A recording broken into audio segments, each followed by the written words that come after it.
ജനനായകന്റെ ഒക്കെ എന്തായിരുന്നു ചെയ്യാനുണ്ടായിരുന്നത്? നമ്മളൊരു ജൂനിയർ അല്ല, അത് ആർട്ടിസ്റ്റ് ആയി നമ്മൾ പോകും. ഇങ്ങനെ തടവുകാരായിട്ട് പോയതാ. പക്ഷേ അടിപൊളിയായിരുന്നു ലൊക്കേഷനും അവരുടെ സെറ്റും വർക്കും എല്ലാം കാണുമ്പോഴത്തേനെ ഇത് ഇത്ര കോടി മുടക്കി സെറ്റിടിയിലൊക്കെ കാണുമ്പോൾ അതൊക്കെ ഒരു രസം. വിജയെ കാണാൻ വേണ്ടി കണ്ടോ? വന്നതാ. ഇല്ലില്ല, വിജയ ബോബിഡികളിന് മാത്രം കണ്ടു. വിജയെ കാണാൻ പറ്റിയില്ല. ബോബിഡികളിനെ കക്കോയുടെ ഷൂട്ടിന്റെ ടൈമിലും കണ്ടതായിരുന്നു. ആ.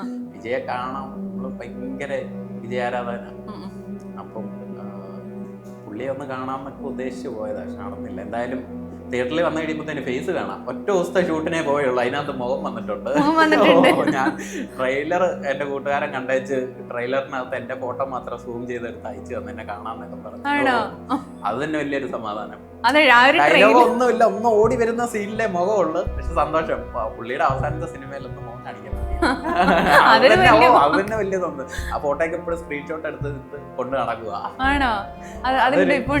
അതൊരു സന്തോഷം കാണിക്കാൻ. അത് ആ ട്രെയിലർ എടുത്ത് നോക്കിയാ. അല്ല, ട്രെയിലർ കണ്ടപ്പോ നമ്മള് പിന്നെ പെട്ടെന്ന് അങ്ങനെ സൂക്ഷ്മമായിട്ട് ഒന്ന് സൂക്ഷ്മമായിട്ട് ബോബിഡിയോളം ജയിലിലേക്ക് എൻട്രി ആവുന്നൊരു സീനുണ്ട്. ആ സീനിലൊന്നും ആ ട്രെയിലറിനകത്ത് ആ സീനിൽ ആ ഓടി വരുന്ന കൂട്ടത്തിൽ നോക്കിയാൽ അത് ബാക്കില്.